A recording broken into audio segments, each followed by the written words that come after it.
Boa noite, gente. Que alegria poder estar aqui com vocês. Moro aqui vizinho em Campinas. Sou do Ceará, mas moro aqui atualmente. E sou apaixonado. Agora eu falo que eu tenho 2 estados, São Paulo e Ceará. Eu vou lá uma vez por ano para atualizar o sotaque, né? Para dar aquele renovo, porque a gente esquece. E aí o pessoal fica me zoando. Eu vou para lá e eu começo a falar mano. E ele disse assim: Augusto, não é mano, é macho. Você tem que aprender. Aí eu volto falando macho, aí o povo diz assim: rapaz, aqui é mano. E aí eu fico nesse dilema. Estou muito feliz de poder estar aqui hoje com vocês. A ideia é compartilhar um pouco reflexões sobre um tema que é inerente a todo ser humano. Não importa a sua classe social, não importa a sua religião, não importa o tipo de sonho que você tem, todo mundo precisa ter um propósito. O ser humano nasce com essa necessidade, e eu vou já falar sobre isso. Mas antes eu quero contar uma história. Ontem eu estava em Brasília, e eu gosto muito, tem uma marca de relógio que eu gosto muito. Na verdade é uma marca de caneta, mas eu gosto do relógio dessa marca, não das canetas. E eu estava lá conversando com o vendedor, e ele querendo que eu levasse aquele relógio e tal. E ele falou assim: leva. Eu disse: não, hoje não. Aí ele fez uma pergunta que eu quero fazer para vocês. Ele perguntou assim: cara, leva, afinal de contas, por que você trabalha tanto? Eu disse: essa é uma boa pergunta. A gente acorda, trabalha em média 8, 12, 14, 16 horas por dia, 6 vezes por semana. Por que a gente trabalha tanto? E eu quero responder pelo menos de 3 formas. A primeira forma é pela sobrevivência. O trabalho é o caminho para que eu mantenha a minha vida, sobrevivência. Antes da Revolução Industrial, a agricultura, as pessoas trabalhavam para poder se manter. Então a primeira forma de responder por que você trabalha tanto é para sobreviver. E eu tenho uma notícia maravilhosa: para o resto da vida nós vamos trabalhar. Não existe esse negócio de aposentadoria, porque a gente acha que a aposentadoria é deixar de trabalhar. Não, é deixar de ter um emprego. O trabalho não para nunca.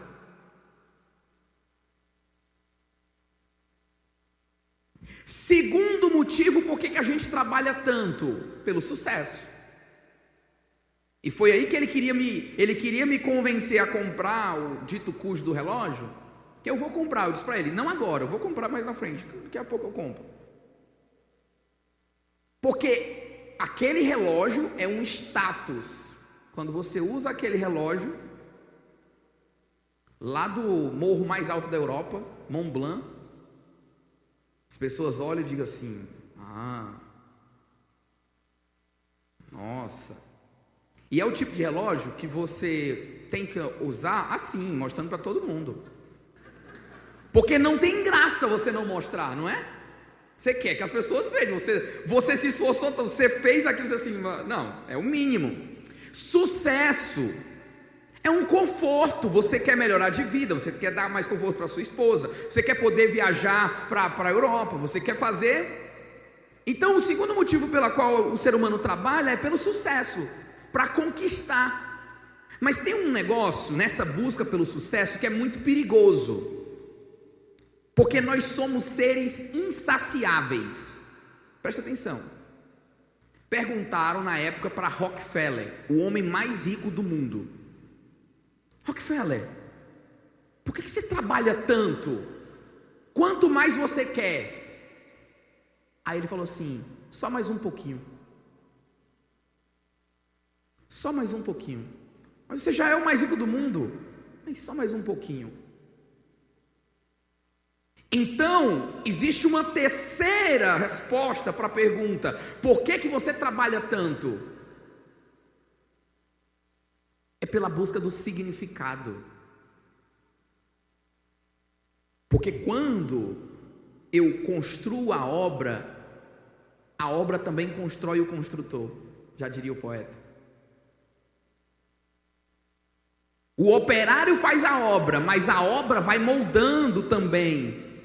E eu vou me fazendo, eu vou me construindo o ser humano nessa jornada, nesse trabalho. Eu estava lendo a biografia do treinador do Michael Phelps, Bob Bowman. Maravilhosa. E na biografia dele, eu tirei o seguinte insight, o segredo da vida, presta atenção. O segredo da vida, baseado na biografia dele, nos ensinos que ele deu para Michael Phelps, é: primeiro, você tem que ter um objetivo ardente. Você tem que ter um objetivo, não da boca para fora, mas você tem que ter um negócio que queima aqui dentro do seu coração. Você tem que querer de verdade. A pergunta não é o que você quer, é o que você quer de verdade. Primeiro segredo da vida, Michael Phelps queria de verdade. Segundo segredo da vida: tenha uma rotina condizente com o tamanho do seu sonho. Porque sonhar grande não é difícil. Todo mundo sonha grande, porque é romântico, é legal. Eu quero mudar o mundo, eu quero fazer. A questão é que nem todo mundo está disposto a pagar o preço. Paulo, escrevendo para Efésios, o que ele vai falar? Ele vai dizer assim: olha, vivam de maneira digna da vocação que vocês foram chamados. Vivam de maneira condizente com o tamanho do seu sonho. Vivam de maneira condizente. Esse é o segundo princípio. Agora o terceiro princípio: a vida não é sobre onde eu vou chegar, é quem eu vou me tornar. Não, essa é para tirar foto, postar no Instagram e me marcar. Você tem que ter um objetivo ardente, uma rotina de treinos, disciplina para condizente com o seu sonho. Mas a vida não é sobre onde eu vou chegar, porque eu não tenho controle se eu vou escalar a montanha, se eu vou atingir o resultado. É sobre quem eu me torno na escalada para a montanha. Luther King tinha um sonho, ele não sabia se ele ia ver o sonho. A questão não é sobre chegar ao final do sonho, é sobre quem eu vou me tornando para chegar ao sonho. E a gente pode falar de Moisés aqui, que tinha um sonho, viu a terra prometida. Você não vai entrar. A terceira busca, por que a gente trabalha tanto? É porque a gente quer ter esse significado. A gente quer deixar o legado, a gente quer ser lembrado. Esse é o motivo por que eu trabalho tanto, porque eu não trabalho só para sobreviver. Eu sei que tem gente que ainda trabalha para sobreviver, por não ter opção. Hoje, graças a Deus, eu não trabalho mais para sobreviver. E nem só pelo sucesso. Eu estou em busca de algo diferente. Eu quero um significado para a vida. Eu quero ter certeza que a vida não passou pelas minhas mãos. Tem uma cena do filme O Resgate do Soldado Ryan. Augusto, vai dar spoiler? Vou. Porque o filme é de 90, mais de 20 anos. Se você não assistiu, eu vou dar spoiler, mas vale a pena. A história é uma ficção baseada em fatos reais. Fatos reais por quê? Porque uma mãe, ela teve 4 filhos que foram para a guerra. E os 4 filhos morreram. E aí um dos comandantes viu que o 5º estava lá, ou era o 4º que estava lá, e ele disse assim: não quero que a mãe perca todos os filhos, vou mandar buscar. E era na Guerra Civil dos Estados Unidos. Eles pegaram a mesma história, mas jogaram na Segunda Guerra Mundial. A diferença é essa. Então, ficção baseada em fatos reais. E tem uma cena, e aí eles mandam uma tropa, a tropa entra lá na guerra, procurando: cadê o Ryan? Cadê o Ryan? Cadê o Ryan? Ryan? Chega uma cena final emocionante. O comandante que foi buscar o soldado Ryan lá, olha para ele, morrendo, e diz assim: faça por merecer o que fizeram por você. Isso é viver com significado. Faça por merecer. Tem um filme, chama Contra o Tempo, Just in Time. É com aquele ator Justin Timberlake, maravilhoso, lindo. E esse filme é um futuro onde não se tem mais dinheiro, não tem mais moeda. O que você tem agora é o tempo. Então você trabalha e você ganha o seu salário em tempo. Você vai pagar o café em tempo, em minutos. E ele, o ator, o personagem do Justin Timberlake, ele tem apenas os minutos do dia seguinte. Então ele tem que correr muito, porque ele só tem 24 horas. Se ele não economizar e não fizer uma boa gestão do tempo dele, ele morre. Se acabar o minuto, você morre, se apaga. Ele encontra um cara que tem 1 milhão de anos. Eles ficam amigos, tal, tem cena. Vai dar spoiler de novo? Vou. Eles estão conversando. Ele dorme e ele sempre acorda preocupado com o tempo dele. Quando ele acorda e ele olha para o tempo dele, ele tem 1 milhão de anos. E ele olha para o cara morreu. O cara deu todo o tempo para ele. Só que antes do cara morrer, ele escreveu numa vidraça que estava suja de areia: cuidado como você vai gastar esse tempo. Ele não é seu, esse tempo é meu.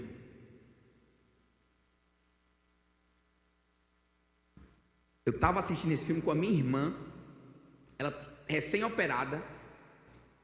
Eu gritei, eu disse: mana, você ouviu Deus falando? Ela, voltamos. Tá aí. Ela, o que foi, Júnior? A gente tem que cuidar muito bem do nosso tempo, porque ele não é nosso, ele é de Deus. Nós estamos aqui como mordomos dos nossos talentos, do nosso tempo e do nosso dinheiro. Não é nosso, é dele. Vocês têm noção disso? Isso é viver com significado. É por isso que é tão importante a gente falar sobre o propósito. E essa foi a forma como eu respondi lá para o rapaz. É preciso entender o que importa para a gente. Pode passar. Porque quando a gente não tem propósito, existem 3 consequências de uma vida sem propósito. A primeira é a falta de direção. Eu não sei para onde eu vou. Se eu não tenho um propósito, o propósito não é GPS. Presta atenção. Propósito não é GPS, porque o GPS te dá o endereço correto, o horário que você vai chegar, e se você errar, ele calcula a rota. Propósito é uma bússola que te guia e te orienta diante das circunstâncias e das situações. Tenho que tomar uma decisão, para onde eu vou? Olha para a tua bússola vai te direcionar.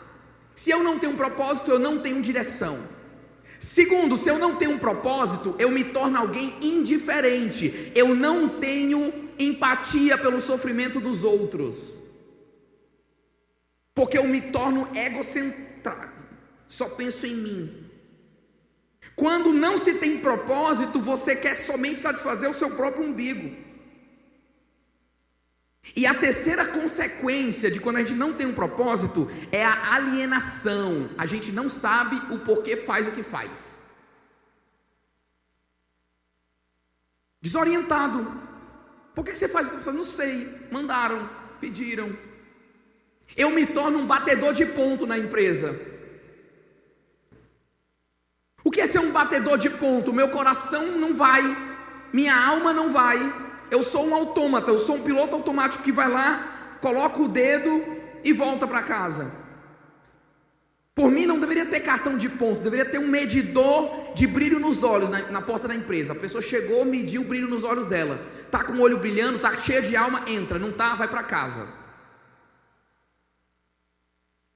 Porque eu não quero gente somente para cumprir tarefas, eu quero gente que traga alma, que traga criatividade, que traga capacidade de reinvenção, de transformação daquele lugar, que gere valor. Essas são as 3 consequências de uma vida sem propósito. Albert Camus, ele escreveu um livro chamado O Mito de Sísifo. Olha aqui para mim, deixa eu contar essa história. Essa imagem você já deve ter visto, do homem segurando uma pedra, né? Mas eu quero te explicar a história por trás dessa pedra, dessa foto. Sísifo era considerado o homem mais habilidoso, mais safo da face da terra. Ele enrolava até os deuses, segundo a mitologia grega. Mas um dia ele recebe uma punição, um castigo. E o castigo dele é rolar eternamente essa pedra até o topo da montanha.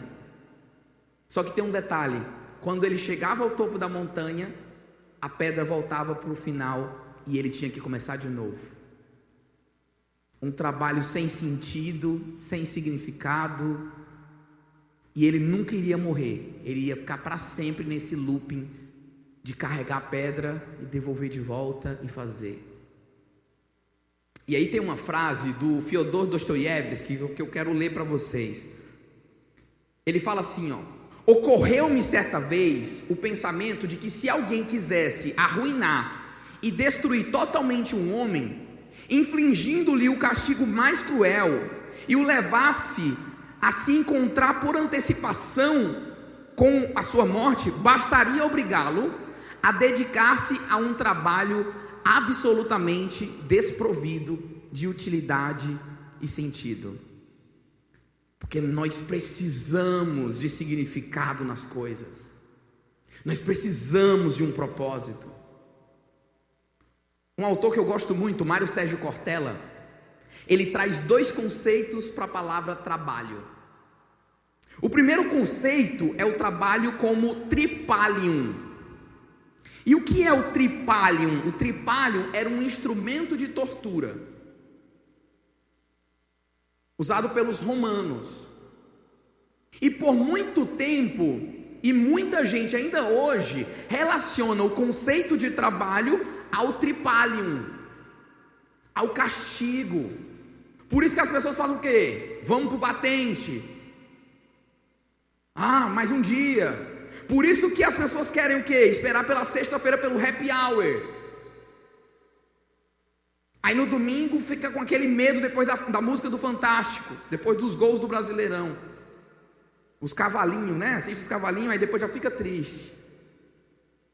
Esse é um conceito dos romanos. Os gregos, eles tinham outra forma de interpretar a palavra trabalho. Eles chamavam trabalho de poiesis. Poiesis é a construção que eu faço. Daí surge a palavra poesia, porque quando eu faço uma poesia, eu tenho orgulho de assinar e dizer, fui eu que fiz. O nosso trabalho não deve ser tripalium, deve ser poiesis, porque eu faço com sentido, eu faço com propósito, eu quero construir algo maior.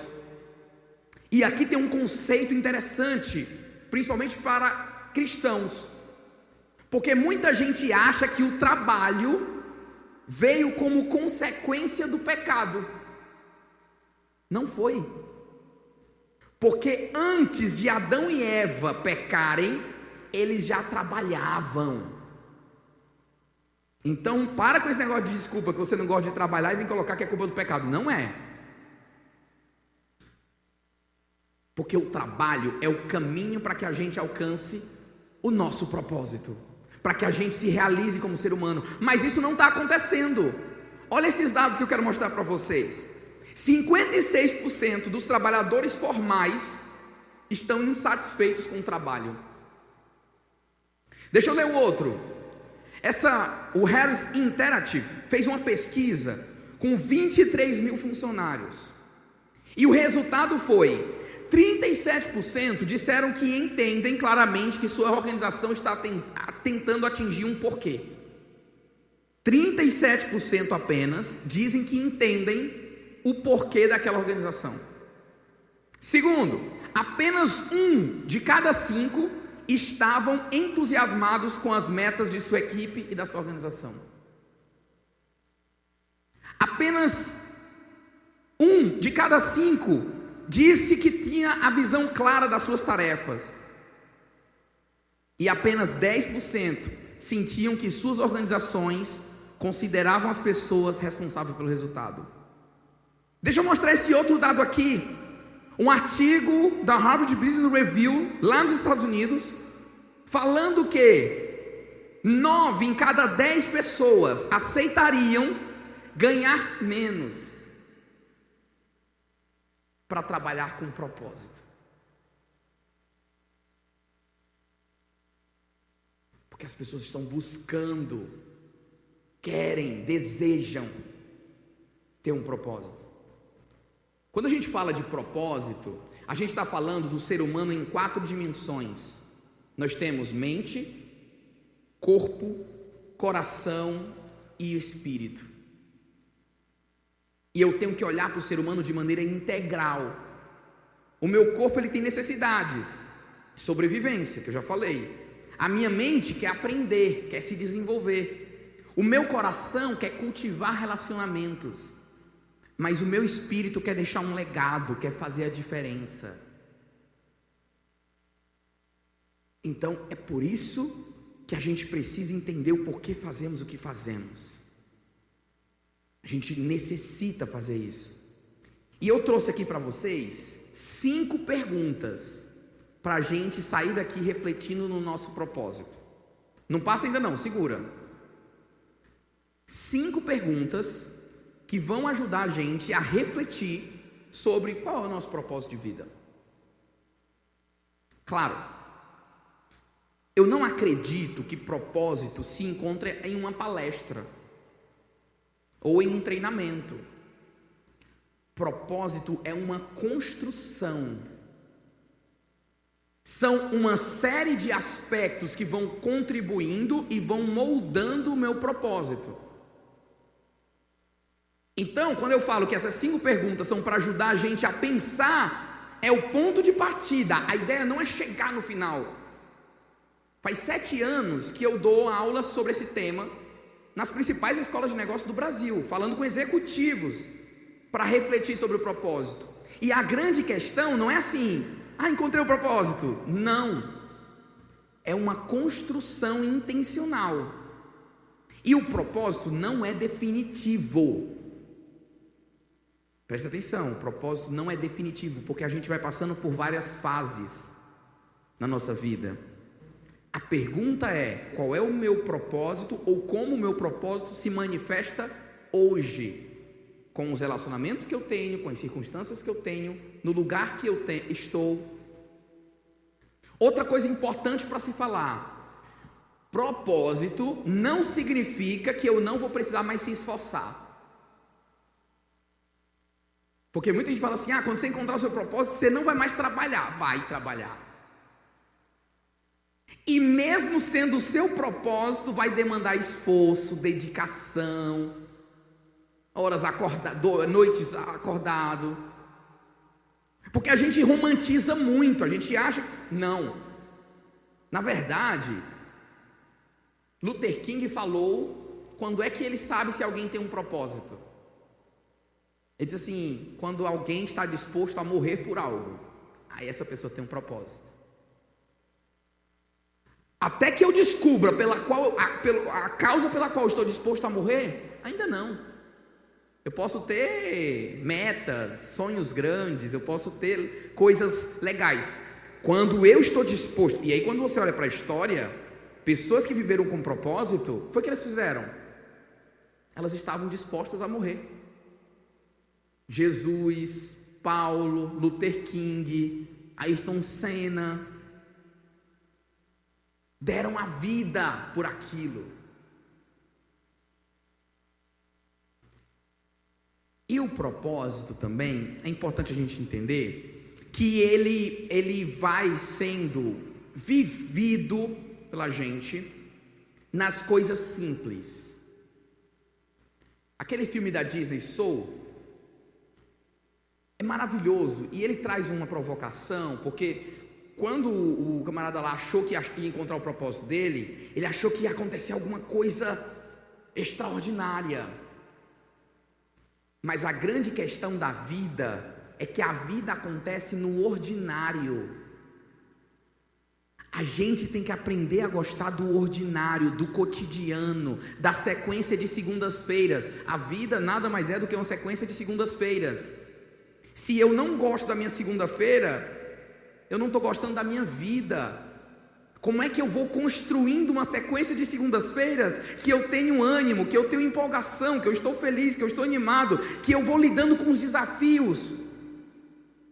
E por último, antes de entrar nas perguntas, propósito não significa falta de sofrimento, tá? Mas propósito é a capacidade de ressignificar o que acontece comigo. Eu não tenho controle sobre o que acontece comigo, mas eu tenho controle sobre como eu vou reagir àquela situação. Isso é maravilhoso, porque nós temos essa capacidade de ressignificar, de dar novos significados para as coisas. Eu vou dar um exemplo. Vamos olhar para o mar, praia. O que é praia? É a pergunta. Aí você pergunta para o marinheiro que se aposentou depois de viver a vida inteira no mar. Para ele vai ter um significado, concorda? Agora você pergunta para a criança que está indo pela primeira vez na praia: o que é praia? Você pergunta para o surfista que todos os dias pega onda lá: o que é a praia? Ou pergunta para o pescador que vai lá toda noite para fazer a pesca, para trazer o peixe para se manter. Ou pergunta para o casal apaixonado que pediu em noivado na frente da lua, na praia. A gente está falando da mesma coisa, não é? Mas as coisas não são as coisas são os significados que nós damos para elas. Transformar o ordinário, viver o ordinário, esse é o nosso desafio. O desafio de quem tem propósito é esse. Por que as pessoas que têm um propósito vivem em outra sintonia? Porque não é porque elas não têm problema, é porque elas ressignificam. Elas olham para o que aconteceu e dão um novo significado. 5 perguntas, vamos lá para a primeira. A primeira pergunta para a gente descobrir o nosso propósito é a pergunta do sonho. Se você soubesse que atingiria o que você sonharia, se você soubesse que alcançaria, que teria êxito, o que você sonharia? Quais seriam os teus objetivos? O que faz você, nossa, se isso acontecesse eu sonharia com isso. E não precisa se limitar aqui, não ficar, tem que ser 1, 2, 3. Não, é quantos você quiser. A gente pode sonhar tanto quanto tempo a gente tenha de vida para realizá-los, né? Então vamos sonhar. A vida sem sonho é muito monótona, não tem graça.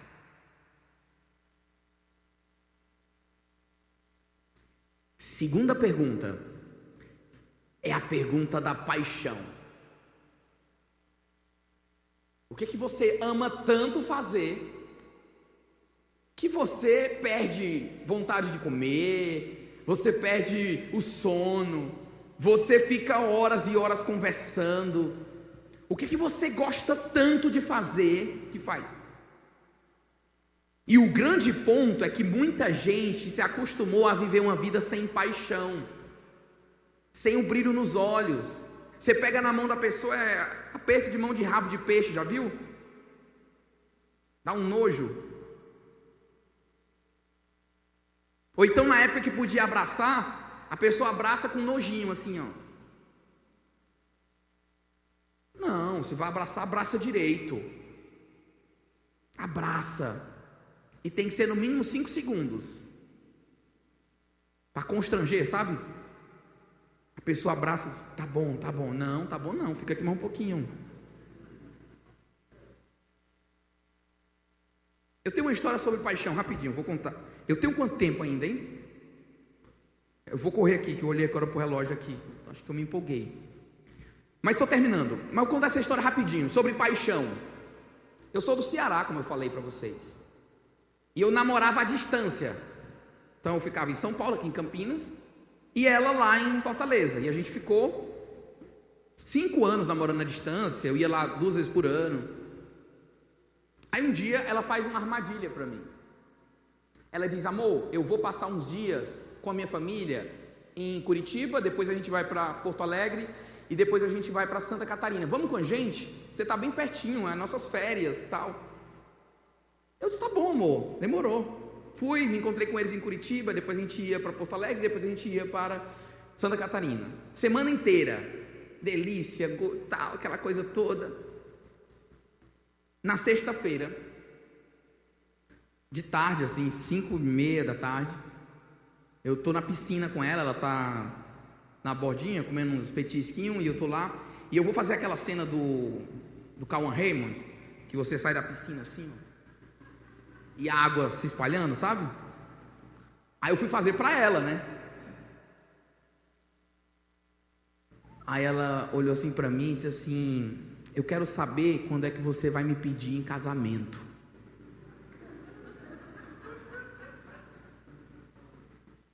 Aí eu pego, no mesmo impulso, volto para dentro da água. E fico lá o máximo possível, pensando, Senhor, o que é que eu vou responder? Me ajuda. Processando. Não estava preparado para aquele tipo de abordagem. Mas a cearense é arretada. Mano, bati os recordes. Abre parêntese. Eu amo coxinha. Sério, em 2019 eu estava viajando o Brasil inteiro, dando workshops, e eu fiz um ranking das melhores coxinhas do país.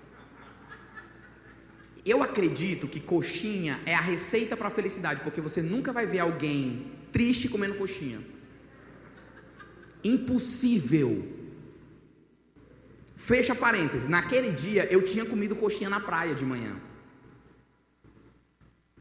A ideia veio. Eu disse, amor, a coxinha que eu comi lá não caiu bem não. Eu vou pro quarto. E subi e me tranquei. Deu 8 da noite, amor, vamos jantar. Ela batendo na porta. Eu disse, não, amor, vou ficar aqui. O negócio aqui tá feio. Fui tentar dormir, eu virava para um lado. Aí eu vi os índiozinhos correndo. Papai, papai, papai. Eu disse, não, agora não. No outro dia não tinha como ficar no quarto, porque tinha que ir embora. Ela está com a cara feia para mim. Eu saio com um livro, eu sempre estou com um livro na mão. Na verdade, eu sempre tenho um livro no carro, um livro na bolsa e um livro na minha cabeceira. Porque eu aprendi que líderes leem. Líderes leem. E eu estava com o meu livro. E eu fiquei perto do pai dela. Eu disse assim, ela não vai ter coragem de me pedir em casamento na frente do pai dela. E ela com cara feia, eu aqui, tá, puxando assunto com ele.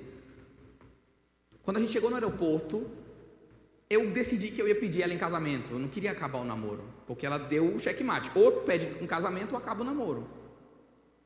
Só que eu não queria pedir de qualquer jeito. Eu queria pedir pra... Eu disse, então eu vou pedir no microfone da Infraero. Dos avisos. Fui lá todo empolgado falar com a moça estava aqui. Eu disse, moça. Ela disse, oi, eu quero pedir a mão da minha namorada em casamento. Ela olhou para mim com aquela simpatia e disse, boa sorte.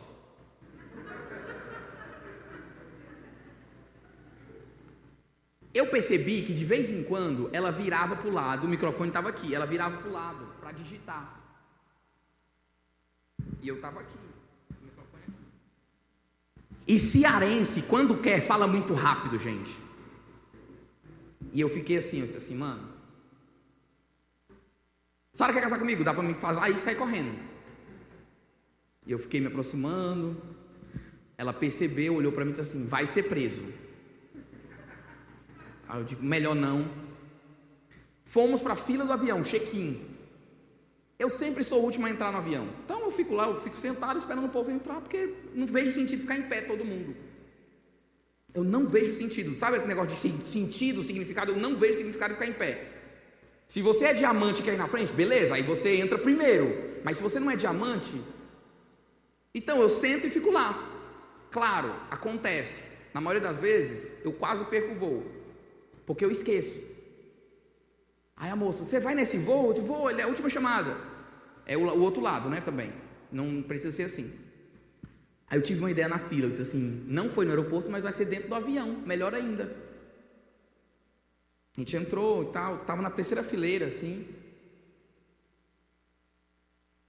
Disse assim, amor, a coxinha ainda está aqui, eu vou lá atrás falar com a aeromoça. Chamei a aeromoça e disse assim, moça, eu quero pedir a mão da minha namorada em casamento. Aí ela, ai que lindo, ai que lindo, ai que lindo. Você quer champanhe? Você quer... Eu disse, não, eu quero falar no microfone do avião para todo mundo ouvir que eu vou pedir ela em casamento. Meu negócio é microfone, vocês já viram, né? Não é pedir em casamento, é falar no microfone. O que eu queria era falar no microfone. Eu queria oportunidade de quem estava me dando. Fui lá, convenci o comandante. Voltei, me sentei no lugar lá. Decolou, na época ainda dava lanches, né? Hoje vende mais caro do que o McDonald's. Na época dava e tal. De repente o comandante disse assim, senhora Ana Sara, se coloque de pé. Ela olhou para mim e era a segunda vez que ela viajava de avião. Ela tinha ido e agora estava voltando. Ela achava que era a mãe dela que estava no outro voo ligando para ela. Aí eu disse, amor, é melhor ficar porque vai que o avião cai por tua causa, né? Aí ele fala assim, o senhor Augusto Júnior quer saber se você quer casar com ele? O avião inteiro, a galera começou, aceita. E ela não sabia, não tinha reação, ela falou só, chorando. Aí todo mundo veio cumprimentar, parabéns, casal, que lindo, que romântico. Aí os caras passavam, ai vacilão, otário, deu game over. O avião pousou daqui de Floripa para São Paulo, é rapidinho, 1h20 de voo, então rapidinho chegamos. Todo mundo saiu, a gente ficou por último, tiramos foto na cabine, disseram que a gente ia sair na revista, aquela coisa toda. Na hora que eu tô indo embora, a aeromoça olha para mim e disse assim, liga para o André. Aí eu disse, quem é André? É o meu noivo, conversa com ele, bate um papo com ele. Eu gosto de contar essa história porque gente apaixonada faz coisa inusitada. Gente apaixonada quer surpreender, quer encantar. Gente apaixonada faz a milha extra, faz o além. A minha avó ia fazer macarrão para mim quando eu chegava do curso para dormir, não tinha nada, mas ela fazia o macarrão só no alho e manteiga e óleo, mas ela colocava o orégano em cima, e o orégano dava um sabor diferenciado. Ela poderia fazer só o macarrão e dizer assim, tá, não, ela colocava o oréganozinho, ela era apaixonada. Gente apaixonada tem brilho nos olhos. Eu fui dar uma palestra numa universidade, aí a menina estava com o namorado e perguntou assim, eu queria saber se eu estou apaixonada. Eu disse, não está. Ele olhou assim para mim, eu disse assim, porque se você souber, você sabe que está apaixonado. Não tem teste da tititi para saber se eu estou apaixonado. Mas o grande segredo não é esperar se apaixonar, é você proativamente se apaixonar, porque é um mandamento. A Bíblia fala, amai os vossos inimigos. Se eu posso amar até meu inimigo, imagina meu emprego. É possível, porque amar é uma escolha. Terceira palavra, terceira pergunta para a gente refletir sobre o nosso propósito. O que conscientemente você faz muito bem? É a pergunta dos dons e talentos, da vocação. O que você sabe que faz bem e as outras pessoas dizem que você faz bem? Aí tem gente que se acha o Masterchef, mas o pessoal vai para casa dela e não come. Fala, não, é que o pessoal é educado. Mentira! Quando a comida é boa, não tem educação, todo mundo devora. Ou então, vai jogar bola, é o dono da bola e é o último a ser escolhido. E acha que é o Neymar. Não é, porque o primeiro é o melhor. Quarta pergunta, ambiente. Quais as características do ambiente que você faz as suas melhores entregas? Tem gente que gosta de trabalhar com curto prazo. Tem gente que gosta de processos tudo estruturado. Tem gente que gosta do criativo, do caos. Tem gente que ama resolver problemas. Eu pergunto assim, o que é que você gosta? Eu gosto de resolver problema.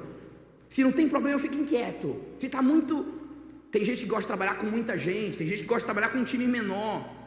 Tem gente que gosta de trabalhar com o chefe pedindo todo dia ali no pé, dando follow-up imediato. Tem gente que gosta que o chefe deixe livre. Eu tenho que entender como é que eu performo bem. E como líder, eu tenho que entender como é que o meu time performa bem. Ambiente de performance. E a última pergunta, legado. Como é que eu vou ser lembrado? E a gente acha que é só no final da morte lá. Como é que eu vou ser lembrado? Não. Pergunte assim, como é que eu vou ser lembrado no final desse ano na minha empresa? Como é que eu vou ser lembrado esse ano pela minha família? Se esse ano for um capítulo da minha biografia, qual o título desse ano? Se você não escolhe viver o seu legado de maneira intencional, ele se torna aleatório. Me perguntaram uma vez o que era marketing pessoal. Marketing pessoal é o que falam de você quando você não está. O ser humano tem a capacidade de adjetivar coisas. Se eu falar alguns nomes aqui, a mente inconsciente, rapidamente, vai atrelar. Então eu vou falar Ayrton Senna. Você vai colocar uma qualidade ou um defeito, um adjetivo. Anitta, você vai colocar. Beyoncé. Martin Luther King. Você sempre vai associar. E aí a pergunta é, se eu reunir o seu time na sua empresa, tirar você da sala e colocar a sua foto e perguntar qual é a primeira palavra que vem na mente de vocês quando vocês veem isso aqui, aí é o seu marketing pessoal. Legado é o resultado desse marketing pessoal no longo prazo. Porque lembra, a vida é o resultado daquilo que a gente vai fazendo, do que a gente vai construindo, do que a gente vai se tornando. Então esse é o legado. Eu tinha mais uma partezinha para falar como a gente pode liderar as pessoas para que elas tragam. Pode? Vou falar. Então eu vou falar rapidinho, gente, para não... Pode passar esses slides aí, pode passar o próximo. Pode passar. Pode passar. Pode passar. Pode passar. Quatro dicas para a gente fechar. Como é que a gente pode engajar os nossos times para que eles vivam com um propósito? Primeiro, pode passar. A primeira forma é ajude o seu time a crescer. Presta atenção agora. Eu quero que você faça esse exercício aí. Pega uma folha, todo mundo, pega a folha aí rapidinho. Faça esses 2 desenhos. O nível atual do seu desafio, a linha, o eixo horizontal, não, vertical, é o nível atual do seu desafio. E o eixo horizontal, é o nível atual da sua habilidade. Faça esse quadrante aí, rapidinho. Aí a minha pergunta é, hoje, o que você faz? Onde é que estaria o nível do seu desafio? De 0 a 100. Augusto, meu nível do desafio vai estar 70%, vai estar 50%, vai estar 90%. Onde é que você faria uma risca? O nível do seu desafio atual. Coloca uma marcazinha. Você olha para o eixo vertical, né? E pergunta, nesse eixo, qual o nível atual do meu desafio? No eixo horizontal, para esse desafio, e eu sei que a gente tem vários desafios, mas eu quero que você escolha o principal, aquilo que... No eixo de habilidade é o quanto eu estou apto para esse desafio. O quanto eu tenho competências técnicas, softs, gerenciais para essa realização. Então, nível do desafio. Ser prefeito de São José dos Campos. Aqui, qual é o nível do desafio? Altíssimo. Qual o nível da minha competência nesse desafio? Aí eu vou colocar, ok? E aí eu quero que você faça uma linha até os 2 eixos se encontrarem. Os 2 quadrantes se encontrarem e faça um X no encontro entre os 2, para você entender onde é que eu estou. Vou repetir. Você tem a linha vertical, você vai colocar o nível do seu desafio. O nível do desafio, digamos que está ali no começo do quadrado, aqui branco. Aí, na linha de baixo, é o nível da minha capacidade, das minhas habilidades hoje para esse desafio. Digamos que está aqui no N. Então eu vou marcar o N. Onde está o N, eu vou fazer uma linha nela. E eu vou fazer um lugar onde os 2 se encontram. E vou marcar um X. Agora presta atenção. Pode passar o próximo slide. Qual dessas palavras representa você hoje? Uma pessoa para falar. Quem quer falar? Preocupação. O que significa preocupação? Significa que o nível do desafio está médio alto e o nível da competência está pequena. O que é que eu faço nesse caso, gente?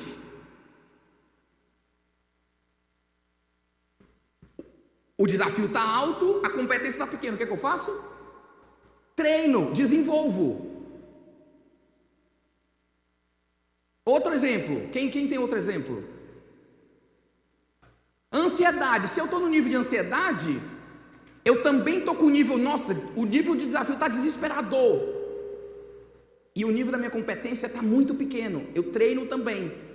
Se eu estiver no tédio, opa, a competência está média, só que o desafio está pequeno, eu vou subir o desafio.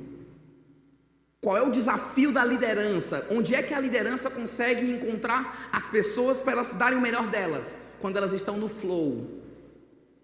Eu tenho que garantir que o desafio está grande e tenho que garantir ferramentas suficientes para desenvolver o meu time. Eu faço com o meu time one on one.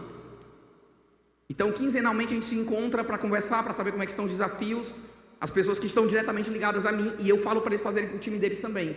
E a minha pergunta é, eles já falam, lá vem o Guto com o quadrante. Porque eu sei e eu consigo conversar sobre. Quando ele fala, eu estou no controle, eu pergunto, me fala mais. E eu consigo identificar como é que ele está se sentindo, porque se está faltando desafio, vamos dar mais desafio. Se está faltando competência, vamos desenvolver. Aí para desenvolver você tem o desenvolvimento padrão, o corporativo, o informal. Então essa é a primeira dica que eu traria para vocês. Ajude o time a crescer, a desenvolver. Isso é bom para vocês também, porque às vezes a gente está num momento que a gente está... Qual é os pontos perigosos aqui? Tédio, apatia, preocupação e ansiedade. Esses 4... liga o sinal de alerta, porque eles podem prejudicar muito. Então, se você está nesses 4, tenta entender como é que você faz para andar um pouco mais. E você não vai de uma hora para outra para o flow, você vai caminhando gradativamente, tá? Porque você também não pode colocar uma carga muito grande de uma hora para outra. Pode passar. Uma outra necessidade que as pessoas têm é de entender que elas fazem a diferença. As pessoas não querem ser um número, elas querem o senso de saber que estão fazendo a diferença. Então, faça o Golden Circle da sua área, porque a gente fala do Golden Circle, né? o círculo dourado do Simon Sinek para a empresa. A empresa tem que saber o propósito, mas eu diria, além da empresa, você tem que ter o propósito da sua área. As pessoas têm que saber qual é a contribuição da sua área para o projeto maior. E ela tem que entender como é que ela se encaixa nisso. Segundo, reconhecimento para o seu time. Gente, tem gente que economiza reconhecimento. Você está atrapalhando o crescimento do seu time. A pessoa faz 99% certo, você olha para 1% errado.